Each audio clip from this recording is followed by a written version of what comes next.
the average value of the radius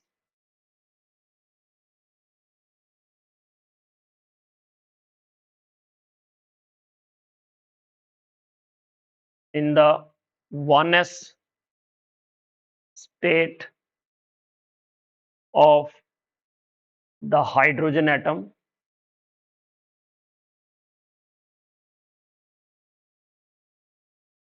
is a naught जो है that is Bohr's radius, a naught Bohr's radius है, तो value दी है a naught 1.5, a naught 0.75, a naught 0.5, a naught. ठीक है, तो इसके लिए सबसे पहले हमारे पास रिक्वायरमेंट क्या है कि we should know the psi of 1s। Wave function पता होना चाहिए 1s का, मैंने लिखवाया था ये साई ऑफ 1s जो है ना that is equal to 1 upon under root pi z upon a naught raise to power 3/2 into e raise to power minus z r upon a naught. ये साई होता है इसके लिए 1s के लिए। बट यहाँ पे हमें हाइड्रोजन एटम दिया है तो z तो खत्म हो गया, z1 हो गया। और hydrogen atom z is equal to 1, तो इक्वेशन कैसे रिड्यूस हो जाएगी, psi 1s equal to 1 upon under root pi 1 upon a naught raise to power 3/2 e raise to power minus r upon a naught. ये हो गया psi of 1s for hydrogen atom. ठीक है, ये है for hydrogen like atoms. Okay, अब जो expectation value होती है आर की फाइंड आउट करनी है ना, इसको एवरेज वैल्यू भी बोलते हैं, एक्सपेक्टेशन वैल्यू भी बोलते हैं। और ये postulate number 4 of quantum mechanics, उसमें हमने एवरेज एनर्जी लिखी थी, याद होगा तो आपको। एवरेज एनर्जी के लिए हमने एक डेरिवेशन लिखी थी। पोस्टुलेट लिखे हैं किसी ने क्वांटम मैकेनिक्स के? फोर्थ पोस्टुलेट जो है उसमें जो है जैसे एनर्जी निकालनी हो ना तो मैं एवरेज एनर्जी का लिखता हूं। एवरेज एनर्जी का रिलेशन ऐसे होता है, average energy equal to psi, और एनर्जी का ऑपरेटर कौन सा होता है, हैमिल्टोनियन। तो Hamiltonian operator into Sai star जो भी लिखना है, D tau divided by Sai into Sai star, ऐसा होता है। पर साई इंटू साई स्टार जो है, साई क्या होता है, हाँ ये है ना, देखो ये लिखा है यहाँ, एक ए लिखा है ना मैंने, एनर्जी लिखी हो कोई भी तो हैमिल्टोनियन हो जाएगा। अगर कोई भी ए लिखा है मैंने मान ली यहाँ, तो ये उसका ये ऑपरेटर हो जाएगा। जैसे मुझे ए का निकालना है, ए की एक्सपेक्टेशन वैल्यू या एवरेज वैल्यू, तो क्या हो जाएगा, इंटीग्रेशन जो भी minus infinity two plus infinity, या जो भी उस पर्टिकुलर पैरामीटर के यूनिट होंगे, मतलब कहां से कहां तक वेरी करता है वो लिखना पड़ेगा। जैसे आर है यहाँ पे, तो आर कहां से कहां तक वेरी करता है, 0 टू इन्फिनिटी। और थीटा कहां से वेरी करता है, 0 टू पाई। और फाई 0 टू 2 पाई, है ना। तो वो यहां मैंने minus infinity two plus infinity लिखा है क्योंकि ये मान लिया जो भी इसका ऑपरेटर होगा, है ना, into Sai D tau divided by again minus infinity two plus infinity Sai star into Sai D tau, है ना। अब ये जो साई होते हैं ना, दे आर नॉर्मलाइज्ड। तो नॉर्मलाइज होते तो ये वाला पार्ट जो है ना नीचे वाला, ये हमेशा क्या हो जाता है, 1, ये 1 हो जाएगा। इसलिए हम डायरेक्ट क्या लिखते हैं, ये समझ गए ना, हटा दो, ये जो निकालना है वो लिखता हूं मैं। अब जो भी पोजीशन होता है ना, उसका ऑपरेटर भी पोजीशन ही होता है। आर का जो ऑपरेटर होगा वो आर ही होगा, एक्स का ऑपरेटर एक्स ही होगा। बट वहीं अगर मोमेंटम होता तो ऐसा हो जाता है iota H bar D by D x, ऐसे लिखते हैं ना। मोमेंटम के लिए ऐसे लिखते हैं, बट अगर पोजीशन है तो जो पोजीशन है वो ही आ जाएगी। तो अब हमें इसका निकालना है एवरेज वैल्यू आर का। तो आर के लिए क्या आएगा, इंटीग्रेशन फ्रॉम 0 टू इंफिनिटी, और कहां से, psi 1s into r psi 1s d tau. अब ये जो डी टाउ क्या होता है, मतलब ओवरऑल वॉल्यूम, वॉल्यूम एलिमेंट पूरा, है ना। तो ये जो वॉल्यूम एलिमेंट है ना, इसका एक्चुअल में जो अगर स्फेरिकल पोलर कोऑर्डिनेट्स में जाएं तो क्या होता था, याद है, r square sine theta d r d theta d phi, बताइए, मैं लिखवाया था कि स्फेरिकल पोलर कोऑर्डिनेट्स में ऐसा होता है ना।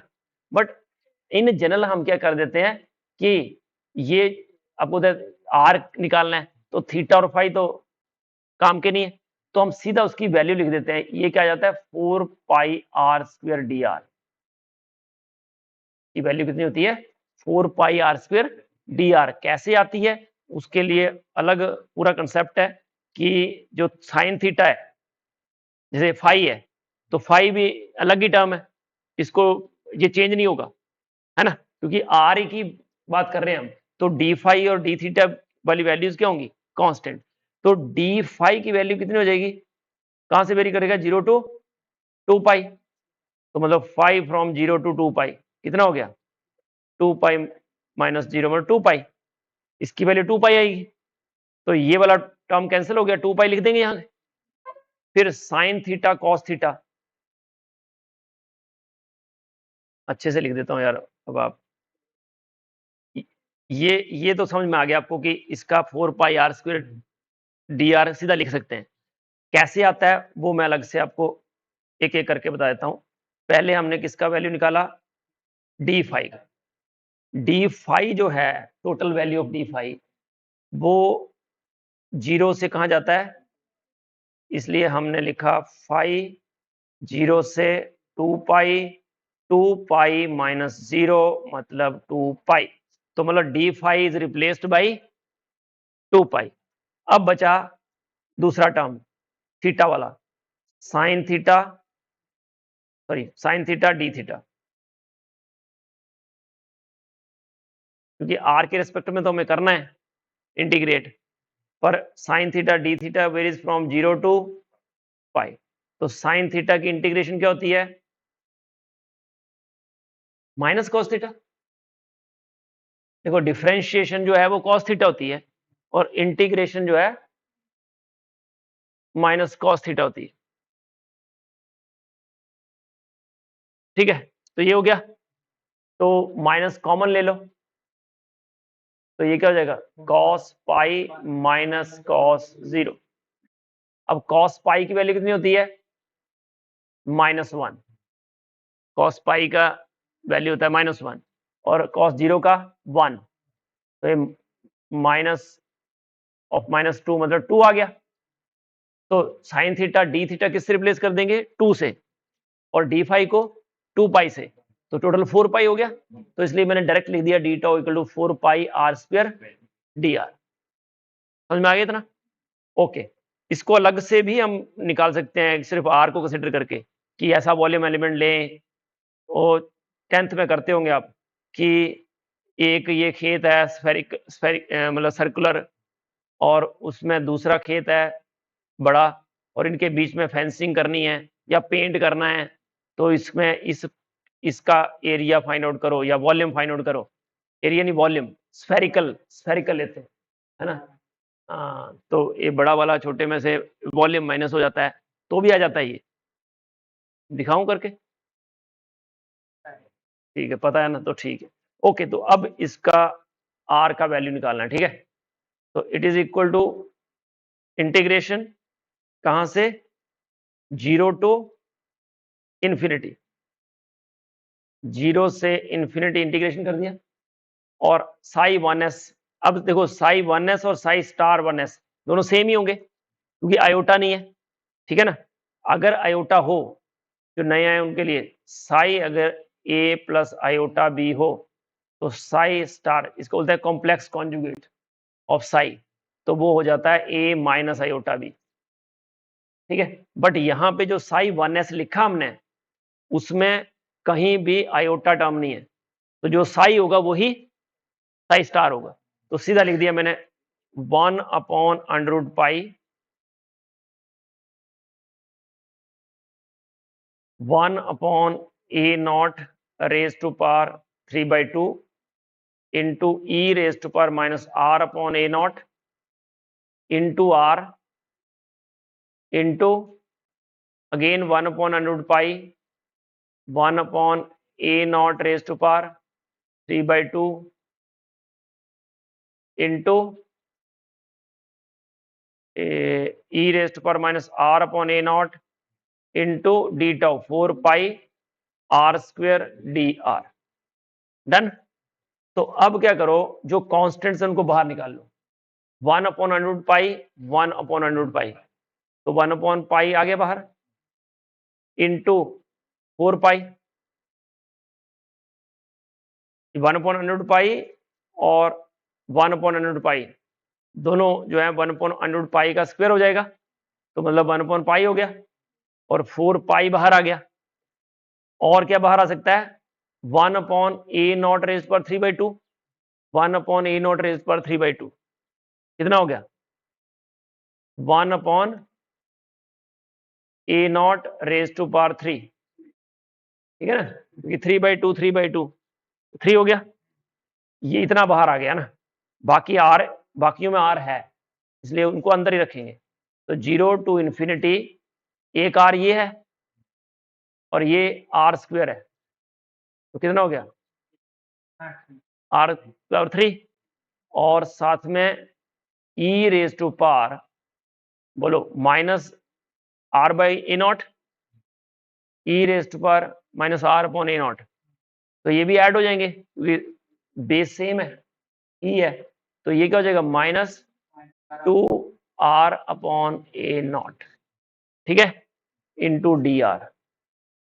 यहां तक क्लियर है।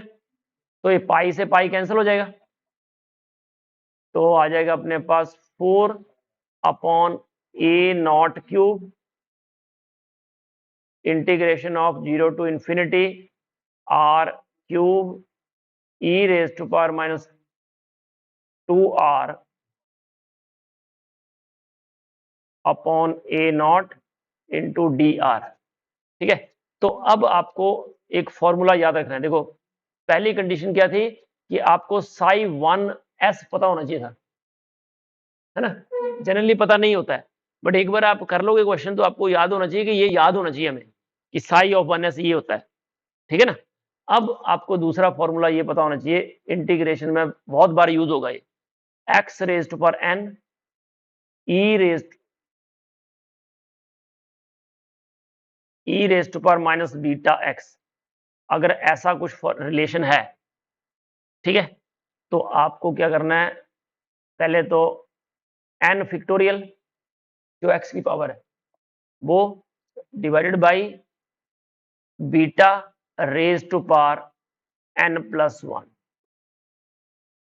ये फॉर्मूला मैंने लिखवाया ये, तो बस ये फॉर्मूला आपको याद होना चाहिए, बार बार क्वेश्चन करोगे अपने आप याद हो जाएगा, ठीक है। तो अब आप लिख दो 4 upon a naught cube into, अब ये बीटा क्या बचा यहाँ, पहले n क्या है 3, तो क्या आ जाएगा 3 factorial divided by a naught by 2, beta क्या होगा r के अलावा, ये x है ना, x के अलावा जो भी है ना, माइनस और ये x तो रह गए, बीटा क्या हो गया ए नॉट डिवाइड बाई 2, तो a naught by 2 raise to power 4,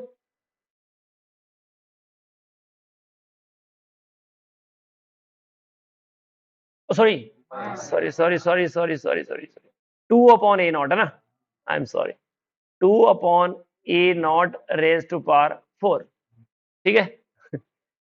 तो ये आ गया 4 अपॉन ए नॉट, तो ऐसे रखा। अब ये फिक्टोरियल का मतलब क्या होता है, हाँ 3 इंटू 2 इंटू 1, मतलब कहाँ तक जाना है जहां तक 1 ना जाए, एक एक माइनस करके, है ना। और ये इसको कैसे लिखेंगे, ए नॉट डिवाइडेड बाई 2⁴, उल्टा हो जाएगा ना।